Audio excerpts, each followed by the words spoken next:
Hey there, BoQ crew.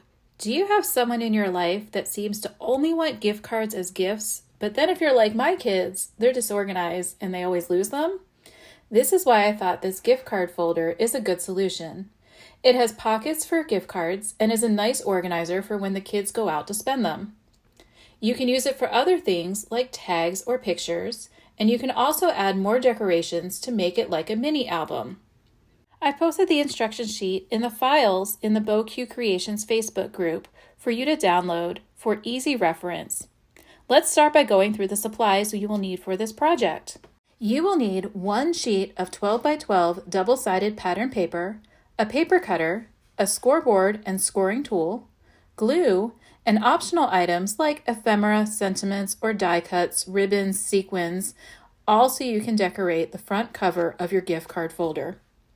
I am actually using some leftovers from a scrapbook kit. This paper was designed by Paige Evans and is called Sugar Plum Wishes. I am actually using 2 sheets, but the scraps will add up to a full 12 by 12 page. Since I'm using scraps, I am going to start with my paper trimmer and will cut each scrap into a 6-inch by 12-inch piece. I will start by cutting off the branding strip, and then I will line up my paper with the 6-inch line on my paper cutter. I'm going to do the same thing with my other scrap. If I were only using one sheet of paper, this would be the point at which I would cut it in half at the 6-inch mark. That would give me my 2 sheets of 6-inch by 12-inch paper. But since I have my other scrap, I'm going to go ahead and do the same thing. I'm going to cut off the branding strip. I'm going to line it up at the 6-inch mark, and I'm going to make another cut.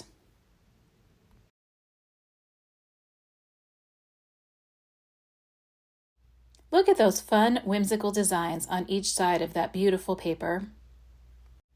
I have 2 6 by 12-inch sheets, and I need to decide which one I'm going to use for my cover. I actually decided to use the green and blue plaid for my cover, so I'm going to now trim that paper down to the dimensions that I will need for that outside cover. I will put the paper in the landscape orientation, and I will line it up with the 6 1/4 mark on my ruler, and I will make that cut. And then I will change it to the portrait orientation. I will line it up with the 4 5/8 inch mark on my ruler, and I will make that cut. Now I have a piece of paper that is suitable for my front cover.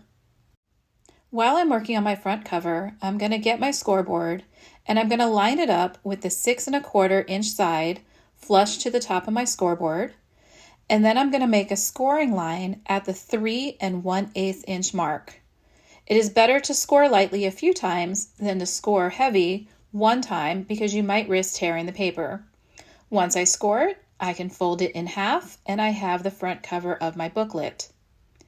Since I like the look of rounded edges, I'm going to go ahead and get my corner rounder punch, and I'm going to make rounded corners on that front cover. Now I have the front cover ready to make the insides. I'm going to put the cover aside, but I'm still going to need my scoreboard.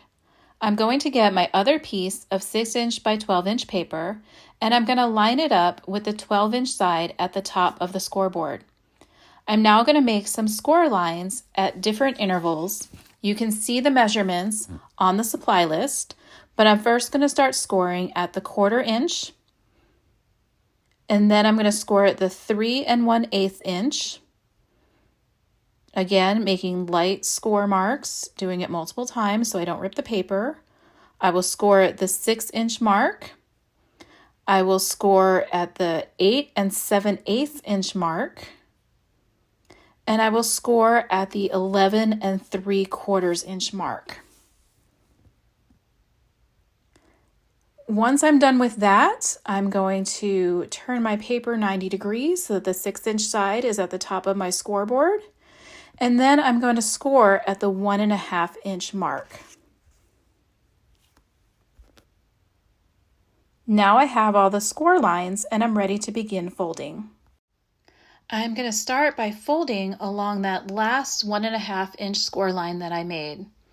I'm going to fold it up, and this is what is going to help create the pockets. I'm going to use my scoring tool and I'm going to go back over that score line so that I get a nice crisp line. I'm going to fold backwards on that 6-inch line so that the pockets stay on the outside.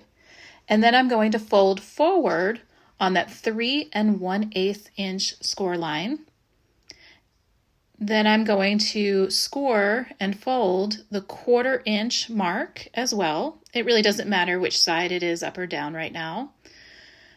I'm going to go to the other side of my page now, and I'm going to take the score line that's at the 8 7/8 inch mark, and I'm going to fold that forwards.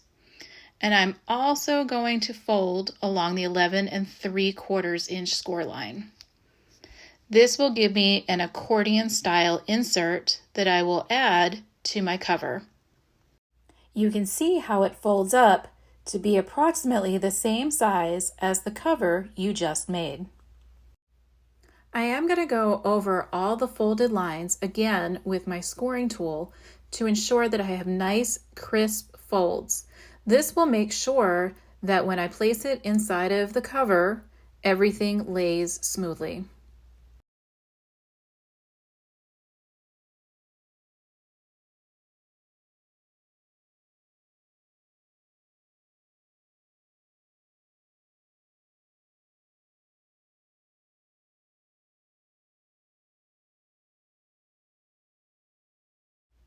Now I can get that cover that I set aside, and I can take my accordion fold insert and I can start to line it up inside of my cover. I can see how it will fit nicely, but I will need to make sure that I glue it properly so that it will open and close and lay flat when it is closed. With my insert inside of the cover, I'm going to fold up on that 1/4 inch end of the paper because that's actually what I'm going to glue to the folder. I'm going to do the same thing on the other side, except I'm going to fold that down. Now I'm going to kind of eyeball where exactly I want this all to line up. So the part that's sticking up, I want to make sure that that's lined up with the fold on the outside cover. So basically what I'm going to do is I'm going to add some glue to that 1/4 inch piece of paper on the end there. So I'm going to make sure that I put quite a bit of glue. I prefer to use glue here as opposed to sticky strips because it gives me a few moments to slide my paper around so I can ensure that it is in the right place before it sets. When I add that accordion insert into my cover, if you notice, it's about a 1/4 inch from the side. This ensures that the insides will not hang over that rounded corner. Now I'm going to go ahead and I'm going to take my folder and I'm going to, make sure that everything is set in place with the glue. I'm going to fold it up, and while I keep it folded, I'm going to add more glue to the other side. Again, adding a generous amount of glue. And now I'm going to go ahead and close that cover and smooth it down, allowing the glue to dry.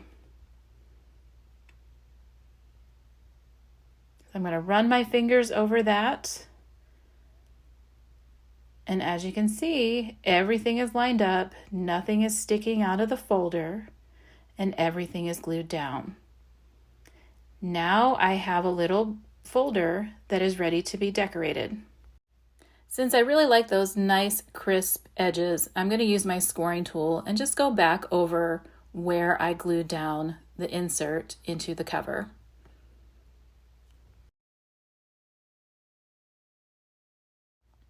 Now I can take the pieces that I selected to be the decorations for this front cover, and I can go ahead and begin to glue them down.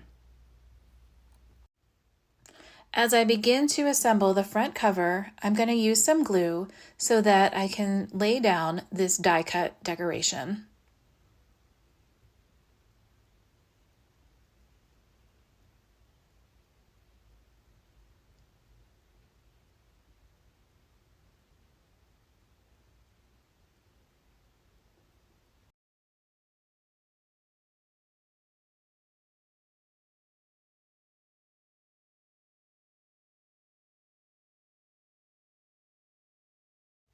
When I go to add these cute little flowers, I actually want to give them some dimension. So I am going to use these little foam hexes, as I call them, that I can get right from BoCue Creations. And I'm going to use them to pop up those two flowers on the front cover.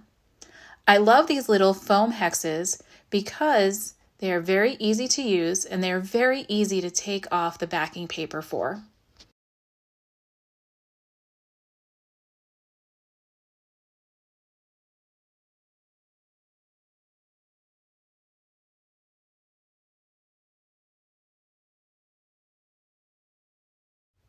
As you can see, it does not take a lot of effort to remove the backing paper.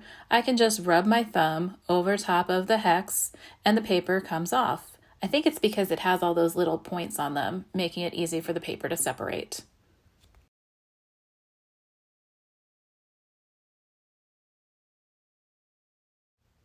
I'm not actually going to do it here, but sometimes I like to put a little bit of glue on that foam tape. It allows me to be able to slide around my decoration until I find the correct exact position that I want to place it in. It's not because they're not sticky, it's just I like the ability to be able to slide it around until I get it in the place that I want it. I'm going to go ahead and do the same thing for the smaller flower here. I'm going to add a bunch of those little foam hexes to the back, and I'm going to take off that paper. And once I do that, I kind of realize that it's not going to be even with the other flower because I shouldn't have put foam hexes on the entire flower.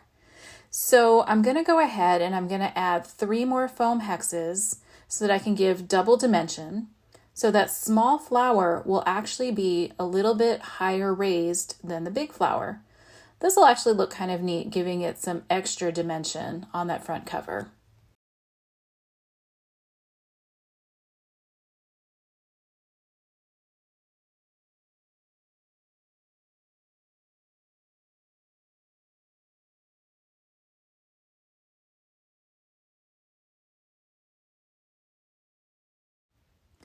Now I'm going to add my sentiment strip. I decided that I'm not going to use any sort of foam tape. I just want this to lay flat on that front cover.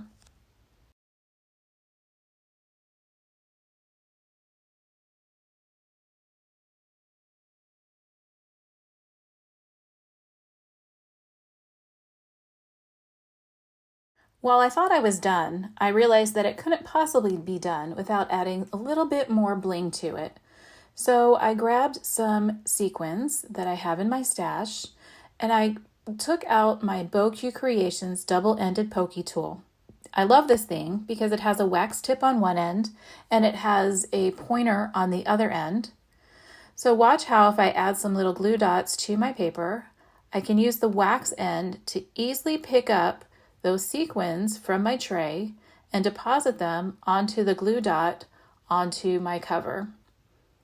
Sometimes they end up sticking to the wax. These little sequins do have holes in them, so sometimes the glue ends up sticking, but if they were sequins without holes or other types of embellishments, they would stick down to that glue without any problem whatsoever. This is a tool that you can find over on our website, bocuecreations.com.